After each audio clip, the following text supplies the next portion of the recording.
So guys, hello every one. So இந்த வீடியோவில் நம்ம என்ன பார்க்க போகிறோன்னு பார்த்தீங்கன்னா, how to right trading Journal. சரி ப்ரோ, ஜேர்னல்னால் என்ன? ஸோ ஜேர்னலோட யூசேஜ் என்ன அப்படின்னு கேட்டிங்கன்னா, ஸோ நம்ம ஒரு விஷயம் பண்ணுறோம், அந்த விஷயம் கரெக்டாக தான் பண்ணுறோமா, அது என்ன மிஸ்டேக் பண்ணுறோம், மிஸ்டேக்ஸ் ஞாபகம் இருக்கும், பட் அந்த மிஸ்டேக்ஸ் என்னென்ன மிஸ்டேக்ஸ் பண்ணுறோம், அந்த மிஸ்டேக்ஸ் நம்ம நெக்ஸ்ட் டைம் பண்ணக்கூடாது அப்படின்னு நம்ம ஒரு முடிவு எடுக்கணும்னா, ஸோ அதுக்கு இந்த ட்ரேடிங் ஜேர்னல் ரொம்ப ஹெல்ப்ஃபுல்லாக இருக்கும். ஸோ இது என்ன பண்ணணும்னு கேட்டிங்கன்னா, நீங்கள் காலையில் ஓப்பன் பண்ணுறீங்க, ஒரு ட்ரேட் பண்ணுறீங்க, ஒரு ட்ரேடை முடிக்கிறீங்க, அது ப்ராஃபிட்டோ லாஸோ நோட் பண்ணுறீங்க. ஸோ நோட் பண்ணும்போது என்ன ஆகும்னா, சப்போஸ் நீங்கள் ப்ராஃபிட்டாக இருந்தீங்கன்னா ப்ராப்ளம் இல்லை. ஸோ ஒரு ட்ரேட் லாஸ் பண்ணும்போது எதனால் லாஸ் பண்ணோம், ரீசன் என்ன மிஸ்டேக் பண்ணோம், நம்மளோட ட்ரேடிங் பிளான் படி தான் போனோமா, உள்ள எல்லாமே கரெக்டாக பண்ணியும் லாஸ் ஆச்சுன்னா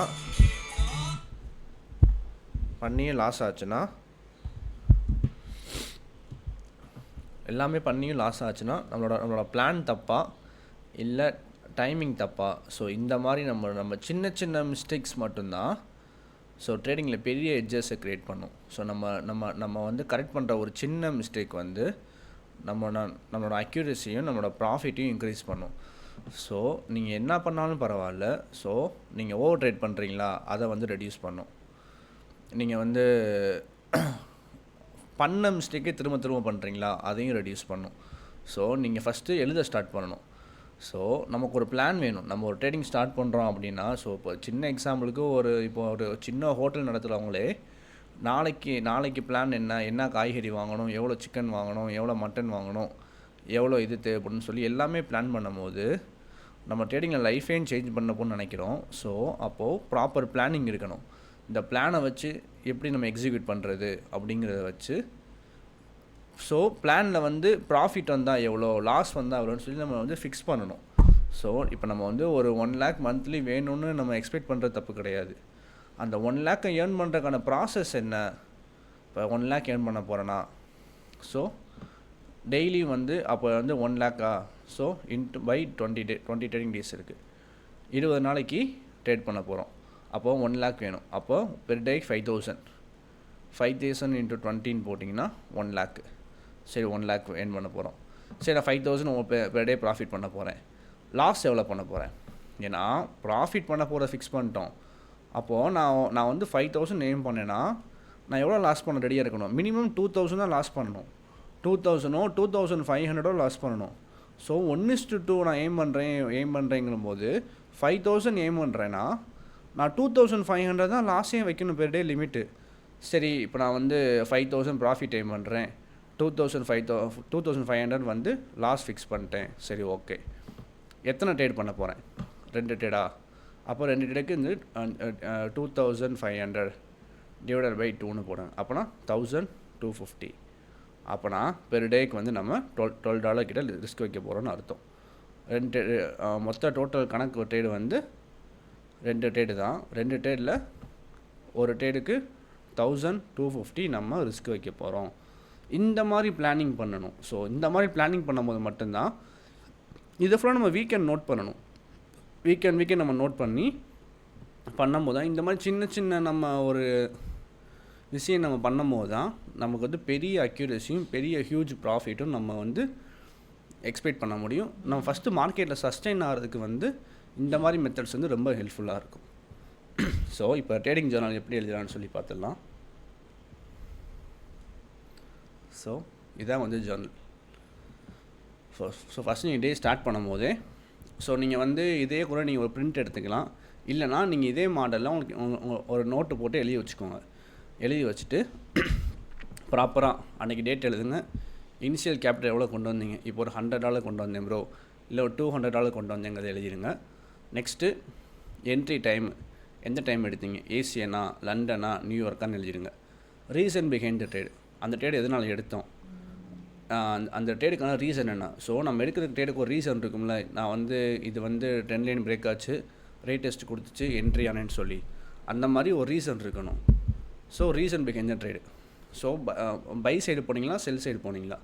ஸோ லாட் சைஸ் என்ன, என்ட்ரி பாயிண்ட் என்ன, எஸ்எல் எவ்வளோ, டிபி எவ்வளோ, ரிசல்ட் என்ன வந்துச்சு. ஸோ இப்போ வந்து நான் வந்து 400 என்ட்ரு ஆகிறேன்னா எஸ்எல் வந்து 350, டிபி வந்து 500. ஸோ அப்போனா 1:2 எய்ம் பண்ணியிருக்கேன் அப்படிங்கிற மாதிரி கணக்கு பண்ணிக்கணும்.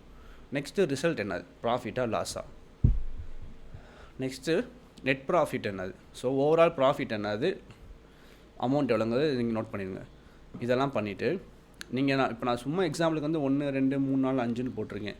ஸோ நீங்கள் வந்து லிமிட் வச்சுக்கோங்க. பெர் டேக்கு வந்து ரெண்டு ட்ரேடு தான், இல்லை 3 ட்ரேடு தான் லிமிட் வச்சுக்கோங்க. லிமிட் வச்சுட்டு how much profit suit you want in a day, ஒரு நாளைக்கு எவ்வளோ ப்ராஃபிட் எக்ஸ்பெக்ட் பண்ணுறீங்க, அதுவும் ஹவு மச் அப்போ நீங்கள் எக்ஸ்பெக்ட் பண்ணுறது எவ்வளவோ அது அப்போ நீங்கள் இந்த எக்ஸ்பெக்ட் பண்ணுறதுக்கு எவ்வளோ கொடுக்க ரெடியாக இருக்கீங்க, லாஸ் பண்ண எவ்வளோ ரெடியாக இருக்கீங்க, அதையும் நோட் பண்ணிவிட்டு நீங்கள் பண்ண ட்ரேடுக்கு ரேட்டிங் கொடுங்க.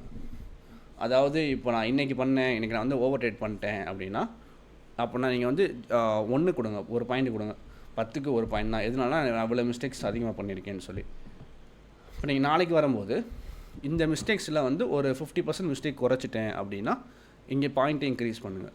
ஸோ இந்த மாதிரி விஷயம்லாம் வந்து எதுக்கு நம்ம பண்ணுறோன்னு கேட்டிங்கன்னா உங்களுக்கு வந்து சைக்காலஜி பில்ட் ஆகும்.